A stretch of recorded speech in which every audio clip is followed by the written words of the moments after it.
This is chapter 8 of Literal to Living. And before we jump into tonight, let's have a quick word of prayer. Father, I thank you for another opportunity to learn more about you through the study of your word. And as always, I pray for wisdom, I pray for clarity, and I pray for understanding in Jesus' name. Amen. Today, we are going to be looking at Genesis chapter 11, starting at verse 27, all the way through the end of chapter 12. That'll be chapter 12, verse 20. I'm reading from the English Standard Version, and we're going to jump right in. Now, these are the generations of Terah. Terah fathered Abram, Nahor, and Haran. And Haran fathered Lot. Haran died in the presence of his father Terah in the land of his kindred in Ur of the Chaldeans. And Abram and Nahor took wives. The name of Abram's wife was Sarah, and the name of Nahor's wife Milcah, the daughter of Haran and Iscah. Now Sarah was barren; she had no child. I do just want to mention in verse 29, and Abram and Nahor took wives.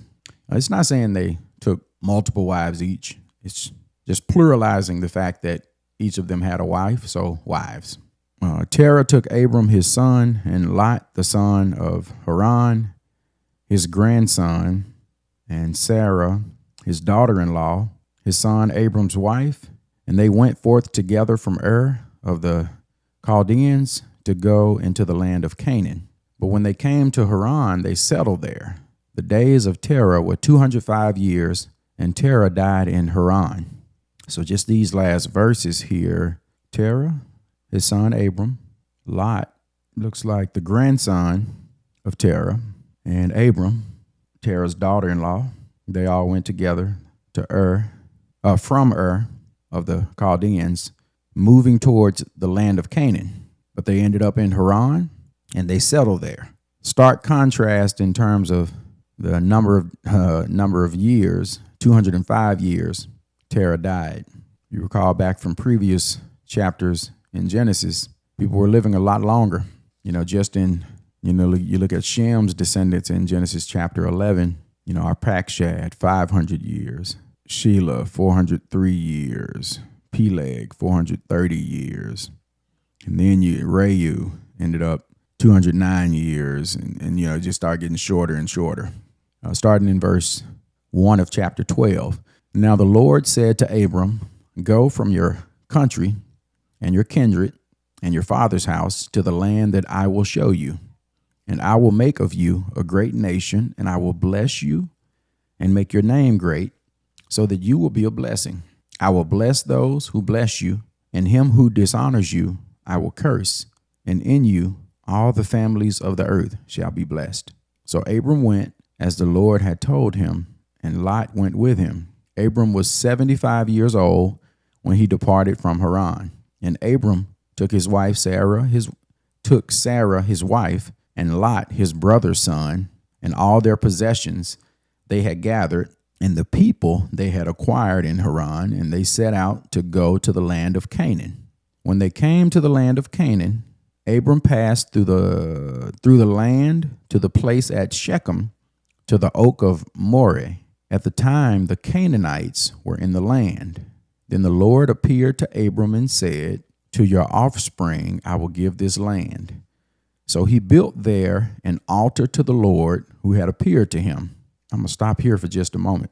In the very beginning here, the Lord said to Abram in chapter 12, verse 1, "Go from your country and your kindred and your father's house." So he said, leave your country, leave your relatives, and leave your father's house. So your father's house, the immediate, will be your brothers and sisters. Your kindred will be your extended family. Your country would obviously be wherever you're from. So in that moment, he's in Haran. Leave Haran. If you want to go back further, leave Ur of the Chaldeans. Lot went with him. Lot shouldn't have been with him. He said, "Go from your country and your kindred and your father's house to the land that I will show you."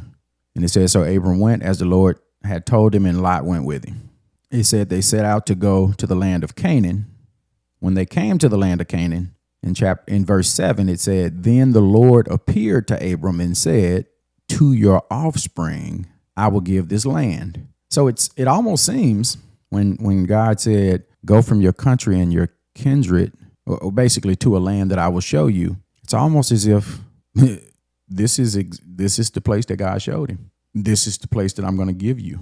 This is to your offspring I will give this land. This is the place that his father was taking them as well. In chapter 11, verse 31, it says, "Terah took Abram his son, Lot, his grandson, Sarah, his daughter-in-law, who was his son's Abram's wife, and they went forth together from Ur of the Chaldeans to go into the land of Canaan." Now, if we skip ahead quite a bit and we get to the children of Israel and when they were held captive in Egypt, the promised land was Canaan. "To your offspring I will give this land." That land is Canaan. So it's interesting. It's like, go to a land that I will show you. I will make you a great nation. I will bless you and make your name great so that you will be a blessing. And he says, "To your offspring I will give this land." So he built there an altar to the Lord who appeared to him. Okay, verse 8. "From there he moved to the hill country on the east of Bethel and pitched his tent, with Bethel on the east and Ai on the Bethel on the west and Ai on the east. And there he built an altar to the Lord and called upon the name of the Lord. And Abram journeyed on, still going toward the Negeb." Why did he leave? I don't understand why he left. If he got to the place that God showed him, "Go to a place where I will show you," why did he leave? He said, "To your offspring I will give this land." Abram built an altar there, but then he left. Why did he leave? Like, this is the place that God said, "To your offspring I will give this land." Why did he leave? I don't understand. Why did he leave? Now I'm looking at this next verse. "Now there was a famine in the land," and that land must be somewhere between where he's at and the Negeb, because it said he moved to the hill country on the east of Bethel, with Bethel on the west and Ai on the east. And there he built an altar. And then it says he journeyed on, still going towards the Negeb. Now there was, verse 10, "Now there was a famine in the land. So Abram went down to Egypt to sojourn there, for the famine was severe in the land." Verse 11, "When he was about to enter Egypt, he said to Sarah, his wife, 'I know that you are a woman beautiful in appearance, and when the Egyptians see you, they will say, "This is his wife." Then they will kill me, but they will let you live. Say you are my sister, that it may go well with me because of you, and that my life be spared for your sake." When Abram entered Egypt, the Egyptians saw that the woman was very beautiful, and when the princes of Pharaoh saw her, they praised her to Pharaoh. And when the woman was taken into Pharaoh's house, and for her sake he dealt well with Abram, and he had sheep, oxen, male donkeys, male servants, female donkeys, and camels. But the Lord afflicted Pharaoh and his house with great plagues because of Sarah, Abram's wife. So Pharaoh called Abram and said, "What is this you have done to me? Why did you not tell me that she was your wife? Why did you say, 'She is my sister,' so that I took her for my wife? Now then, here is your wife. Take her and go." And Pharaoh gave men orders concerning him, and they sent him away with his wife and all that he had. I'm just looking at a couple of verses a little further, stopping at verse 20. But Abram went up from Egypt, he and his wife. This is just a couple of verses in 13, because I just saw this in the name of the same. So that's in Egypt, chapter 13, verse 1. So Abram went up from Egypt, he and his wife, and all that he had, and Lot with him, into the Negeb. So that's what he was going towards to begin with, but he veered off course during the famine and went down towards Egypt. So now he's back on the trail that he was going to begin with. Now Abram was very rich in livestock and silver and gold, and he journeyed on from the Negeb as far as Bethel, to the place where his tent had been at the beginning, between Bethel and Ai, to the place where he had made the altar at first. And there Abram called upon the name of the Lord. So he backtracked. So he didn't go to the first altar that he had built in chapter 12. He went to the second altar. Okay, but yeah, verse 20 is where we were stopping for today. I just saw, a couple cities that look familiar, and I just read a little extra. Interesting. We didn't have as many names this time as we had the first time. I'm going to just look up the word kindred really quickly. I decided to not have you all to sit and observe the entire time while I'm flipping through pages and looking stuff up. So I've taken a lot of the pauses out. So you'll notice going forward, I'm not going to have you all to endure all of the pauses. So when you see the edits and the cuts and the soft blends, that's what that is. I'm cutting all of that stuff out. So an hour video may be reduced down to 30 minutes. Just thinking about you all and the watchability of it all. Okay, now you might see some of this cut out because now I'm going to look for kindred. All right, kindred from a Hebrew word, moledet, something like that. Definition, kindred, family, descent, or birth. That's kindred. I'm also going to look up the word sojourn. I think I know what it means already, but I'm going to just look it up anyway. Some words I just have trouble saying. I'm still recalling polygamy. I still don't understand why when I was looking at that word the other in a different chapter that I struggled with being able to say it when I was looking at it that day. After it was over, I was like, that's polygamy. Why couldn't I say it? Okay, anyway, sojourn. All right. Okay. Yeah, I can't pronounce that word. It's just GWR is what it shows in the dictionary. But it says to live or dwell as a foreigner is what it lists as the definition of that word. Okay, let's take a look at what was happening here. All right, so we talked about in the beginning of this, Terah had some kids, Abram, Nahor, and Haran. Haran died. That was Lot's dad. So he traveled with his grandfather. Terah died. So it kind of makes me look at this a little bit differently now. So here was the situation. So you had Terah, Abram, Nahor, Haran. Terah was the father of the three brothers, Abram, Nahor, Haran. Haran died. So Terah now had Abram, his son, and Lot, his grandson. So traveling together was Terah, Lot, Abram, and Lot's wife, Sarah. Eventually, Terah died. So I don't know what the age of Lot is at this time. Abram was 75. It says when Abram went as the Lord had told him, and Lot went with him, Abram was 75. So that is verse 4 of chapter 12. He was 75. So Lot does not say how old Lot was, but it makes me kind of look at it a little bit different now, because in chapter 12, verse 1, where it says, now the Lord said to Abram, go from your country and your kindred and your father's house to the land that I will show you. Well, leaving your father's house and leaving your relatives, well, it's a little bit different if you're now taking on the responsibility of kind of being his father, because your brother is dead and your father is dead. So Lot's grandfather and Lot's father are now dead. So I don't know how old Lot is. I have no idea. It doesn't say anywhere. Yeah, it doesn't say how old he is. So it's possible that Lot went with them because of his age. I don't know. Purely conjecture. It doesn't say. But if he was an adult, that could have been disobedience there. He shouldn't have went with him. Abram should have took his wife, and they should have went and took this trip by themselves, along with whatever they had, instead of going and taking Lot with them. Every time he stopped somewhere, he built an altar. You know, okay, I think I may have talked about this in a previous chapter. In Leviticus, there's a lot of teaching about how to, do different types of offerings. We saw in Genesis, Cain and Abel, they gave offerings. Cain did an offering of, the vegetation-based offering. And then Abel did an offering of, the lambs, the first of his flock. And you saw Noah got off the ark, built an altar. Who taught them to do those things?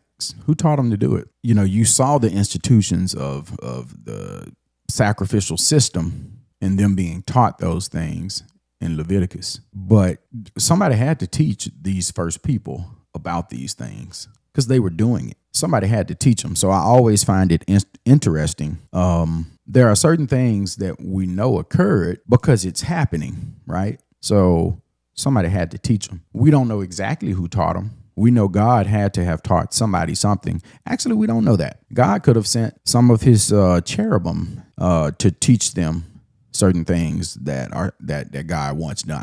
I don't know. I just know that they were taught to do certain things and they were doing them, because literally it says Abram passed through here and he got to this spot, and God said, to your offspring I will give this land. So he built an altar to the Lord who had appeared to him. I don't know who taught him to build an altar to the Lord. I have no idea. But I just think it's interesting that it doesn't talk about how they figured out to do these things, but yet they're doing these things. But here's where it gets crazy though. So like I said, in my opinion, it looks like God told them, go to a place that I will show you. It looks like they got there. They got to Canaan. And for whatever reason, it says here at the time the Canaanites were there in that land, but they decided to leave. But so this is just the way my mind works, right? Because I know the story about, further down the line, right? When the Canaan, when they were going to occupy the land after, they were rescued from Egypt, when Moses went and pulled them out of slavery, they talked about how, they look so powerful and so strong and all this and that, the Canaanites, this same group of people, right? So if we go back for a moment and we take a look at who the Canaanites are, well, we just found out last week, the sons of Ham. If we look at we look at Noah when he cursed Ham in chapter 20. In chapter 9, verse 20, Noah began to be a man of the soil, and he planted a vineyard. He drank of the wine and became drunk and lay uncovered in his tent. And Ham, the father of Canaan, saw the nakedness of his father and told his two brothers outside. You skip down to verse 25. He said, cursed be Canaan. You go further, you skip to verse 6 of chapter 10. Now, here's the part that I wanted to mention. This is what's interesting to me. He decided to leave Canaan. I don't know why he left Canaan, but because I'm thinking down the line that they didn't want any smoke with the Canaanites when they were getting ready to occupy the land that was flowing with milk and honey, for whatever reason, these are the same Canaanites. Technically, these were distant relatives of Abram, right? They all were related because Shem was the son of Noah that Abram came from, but Canaan and Egypt both came from the same brother, Ham. Chapter 6 of verse 10, the sons of Ham, Cush, Egypt, Put, and Canaan. They all came from Ham. The Canaanites came from Ham, and the Egyptians came from Ham as well. So why was it okay for him? It looks like fear is a possible motivator for him leaving Canaan after God said, to your offspring, I will give this land. But then fear was also a motivator for him saying, tell them you're my sister so that they will deal favorably with me because of you, that my life will be spared for your sake. This is crazy. My boy was selfish. But here's the other interesting thing about this. We read this. Chapter 12 is only 20 verses. It doesn't speak to time frame for any of this. So when I look at this, it does not speak to time frame. It says there was a famine in the land. A famine doesn't happen overnight. It says Abram built an altar when he got to Canaan. Right after the Lord said, to your offspring, I will give this land. It says from there he moved to the hill country on the east of Bethel and pitched his tent. Let me see. I got a book of charts over here. Let me see if I can get an idea of what this distance might have been. Okay, so I'm looking at this here, and this shows from Ur to Haran, this little bitty, that's from Ur to Haran. That's pretty doggone far. I'm going to see if I can bring this close enough. The light might not be allowing y'all to see that, but that's Ur, and way up here, that's Haran. That's pretty far. You see this little marker right here? That's showing you from line to line, that's 100 miles. So from Ur to Haran, I'm moving in the wrong direction. You see, that's pretty far. And then over here on this side is where Shechem and Bethel is at over here on this coastline over here. That was pretty far. Yeah, that's pretty doggone far. Okay, I'm just trying to see here. And then Canaan is right beside it. So it looks like, all right, so they went from Haran to Canaan. That's potentially like 500 miles. Yeah, that's potentially like 500 miles from Haran to Canaan. So when you think of time frames, right? Haran to Canaan, that's like 500 miles. They're walking. They might be on a donkey or something. Who knows? But they're not in cars. They're not on trains. They're not on boats. Nothing like that. So it's taking them a while to get to where they're going, right? So we read 20 verses and we can read through 20 verses quickly, but I don't want time to be lost on us as we're talking about this. Now, from Canaan, all right, so he decided to leave Canaan and he moved to the hill country on the east of Bethel. So that means he backtracked. Wait a minute, depends on the map I'm looking at. Okay, from Canaan to the hill country to the east of Bethel. So he went north. Okay, I got multiple maps over here. Okay. Indirect route. This route followed the rivers rather than attempting to cross the vast desert. I'm going to just throw this out here real fast. This book, the Handbook of Bible Charts and Maps. It's a Tyndale Handbook of Bible Charts and Maps. It has a little, the Bible nations descended from Noah's sons. From Shem came the Hebrews, the Chaldeans. Now, this is crazy. The lines of people that came from Shem, right? The Hebrews, which means Jesus came from Shem. But listen who else came from him. The Chaldeans, the Assyrians, the Persians, and the Syrians. That's crazy. But look at who came from Ham. Look like all the people that was against the Hebrews came from Ham. The Canaanites, the Egyptians, the Philistines, the Hittites, and the Amorites. And from Japheth, the Greeks, the Thracians, and the Scythians. That's interesting. I'm sure we'll get there one day on Literal to Living. Okay, so from Canaan to Egypt, this is possibly another 500 miles, to be honest. Oh, no, they'll say the scale is different. The scale is showing 50 miles. So it looks like from Canaan went down a little bit. Okay, so that's possibly, all right, 2, 3, 4. So maybe half the distance. It could be like 250 to 300 miles to get from Canaan to Egypt. That's pretty far. So in terms of time, that could take a little while to get there. So when you're looking at the fact that it's talking about went down to Egypt to live as a foreigner there, for the famine was severe in the land. Like he went down there to stay for a little while because there was a famine in the other areas. And then it says when the Egyptians see you, they will say this is his wife, then they will kill him. How quickly did all these things happen, right? So they grabbed Sarah, they took her, and then they gave Abraham all this stuff. For her sake, he dealt well with Abram. And he had sheep, oxen, male donkeys, male servants, female donkeys, and camels. But when I looked at that first part of 13, it said in verse 2, now Abram was very rich in livestock, in silver, and in gold. I mean, he didn't get rich in a day or two. They must have been there they could have been there for 6 months for all we know. This possibly wasn't like a quick thing. And even the simple fact that, again, this is conjecture. I don't know how long they were there, but the fact that it says the Lord afflicted Pharaoh in his house with great plagues, plural. Didn't say he hit him with a plague. It said he hit him with great plagues, plural. That could have been over the period of some weeks, some months. Could have hit him with one plague. That one ended. Could have hit him with another plague.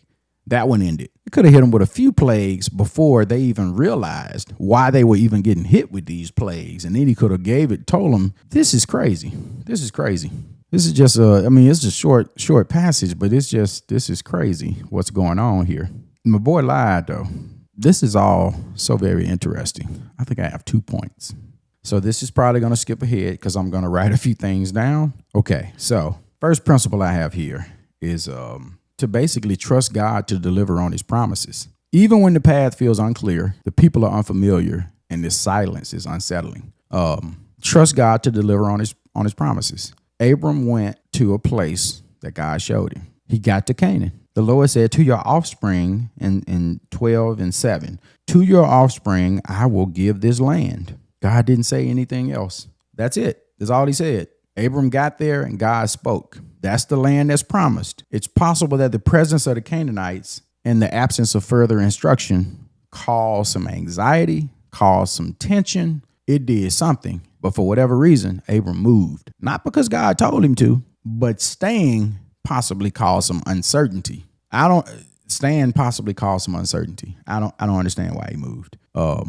It's almost as if he got to a place of promise and it didn't feel like the fulfillment of the promise was there. So it's like, well, maybe this ain't it. Maybe I heard wrong, right? Maybe I heard wrong. Maybe this can't be it because I got here and this land is inhabited by the the Canaanite, so maybe I'm not supposed to be here. Instead of saying, well, God, you say this the promised land. All right, well, unless you say keep going, I'm going to set up shop because this is what you say you're giving to me and my people. So I'm going to trust that you about to deliver. So unless you say keep going, I'm going to set up shop. Because what he ended up doing was going to a place where fear drove him even further. And that's going to be the second point. But continuing on in this one, it's like he got to the right place. He saw the promise. He heard God say it's the promise. But then there was silence. So it's like if God says something once and then you get silence, does that mean there's absence? Is silence and absence the same thing?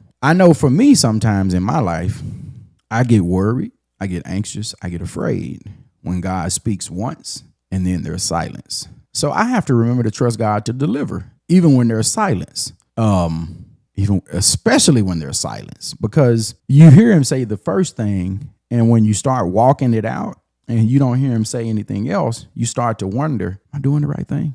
Am I actually doing what I'm supposed to do? Did I follow the instructions the right way? That was the first principle. The second one, this one kind of upsets me a little bit. I'm not going to lie. I'm a guy, and it bothers me that I'm going to just go ahead and say the principle. So decisions made out of fear can have like very unsettling consequences, right? Especially for the people that trust us. Abram feared for his life, and he devised a plan. Sarah was taken. As a result of his plan, he got rich. Fortunately, God intervened. But look at what fear caused. We can't make decisions out of fear. Like, you cannot make those decisions out of fear versus relying on faith. Your decisions have to be made based on faith, not fear. I mean, that's the principle. I think I forgot to write that part down. I did. Make decisions based on faith and not fear. Because, I mean, like I said, decisions that are made out of fear can have very, very unsettling consequences. Like, he literally said, yeah, I fear for my life, basically. Like, they're gonna see you and they're gonna say you're beautiful. This is his wife, and they're gonna kill me, but they're gonna let you live. So say you're my sister. But what did that do? What did that do for her? It protected him, but what did it do for her? It put her in harm's way, right? It put her in a vulnerable position because he was trying to remain comfortable. How are you going to take your comfort? This is why it upsets me. How are you going to take the comfortable path, but put your wife in an uncomfortable situation? How are you going to put yourself in a comfortable situation, but then put her in a position where she has to sacrifice? Like, that doesn't make sense to me. I just don't understand. It upsets me. Like, decisions, I don't know what the dude was thinking. Like, he may have felt like his decision was wise, but it was rooted in fear. Maybe had he stayed in Canaan and trusted God, the first principle, trust God to deliver on his promises. Maybe had he trusted God, then he wouldn't have had to deal with this decision being made out of fear versus faith, because he would have never encountered these Egyptians that was going to kill him because his wife was beautiful. I've read what scholars say about this, but I'm going to just tell you, this is AJ's thought. This is Alexi Johnson's thought. When I read this, I've read historical perspectives on culture of that time, but this is how I read this. But the Lord afflicted Pharaoh and his house with great plagues because of Sarah, Abram's wife. So Pharaoh called Abram and said, "What is this you've done to me? Why did you not tell me that she was your wife? Why did you say she is my sister, so that I took her for my wife?" So when they said that right there, if you do some research and you read about this, you're going to see things like, it doesn't mean he had sex with her, because there would have been a period of preparation and there would have been a time period that would have lapsed before they would have ever gotten to the point where he would have consummated the marriage. See, the problem I have with thought processes like that is we don't know what the time frames were that's associated with this, and it wasn't written. It didn't say like what it said the second time, because see, I know there was a second time, right? There was a second time. Abimelech, chapter 20. We're going to get here soon. Chapter 20, verse 1. From there, Abraham journeyed toward the territory of the Negev and lived from between Kadesh and Shur, and he sojourned in Gerar. And Abraham said of Sarah, his wife, once again, "She is my sister." And Abimelech, king of Gerar, sent and took Sarah. But God came to Abimelech in a dream by night and said to him, "Behold, you are a dead man because of the woman whom you have taken, for she is a man's wife." Now Abimelech had not approached her. So he said, "Lord, will you kill an innocent people? Did he not himself say to me, 'She is my sister'?" And she herself said, he is my brother. In the integrity of my heart and in the innocence of my hands, I have done this. Then God said to him in the dream, yes, I know that you have done this in the integrity of your heart, and it is I who kept you from sinning against me. Therefore, I did not let you touch her. Now then, return the man's wife, for he is a prophet, so that he will pray for you and you shall live. But if you do not return her, know that you shall surely die, you and all who are yours. That read very different than, what is this you've done to me? Why didn't you tell me that she was your wife? Why did you say she is my sister so that I took her for my wife? Again, we don't know time frames, but we know over there in chapter 20 specifically said, I stopped you from doing it. I'm coming to you so I can prevent you from doing the wrong thing. He ain't say any of that right here. Now, I'd like to hope that she wasn't defiled in that way, but Abraham really put his wife in a bad way. He put her in a bad situation so that it could go well with him because of her. It literally says in verse 13, say you are my sister, that it may go well with me because of you. English language. And that my life may be spared for your sake. But the first thing he said wasn't that my life might be spared for your sake. The first thing he said was that it may go well with me because of you. That's why this passage upsets me. It's almost like he pimped his wife out. It's like, what in the world? What are you doing, bro? So make decisions based on faith and not fear. If he's trusting God, God told him to take his family with him. God's not telling him to take his family with him because his family is going to be defiled in that way. I don't believe God is setting him up for his family to be done like that.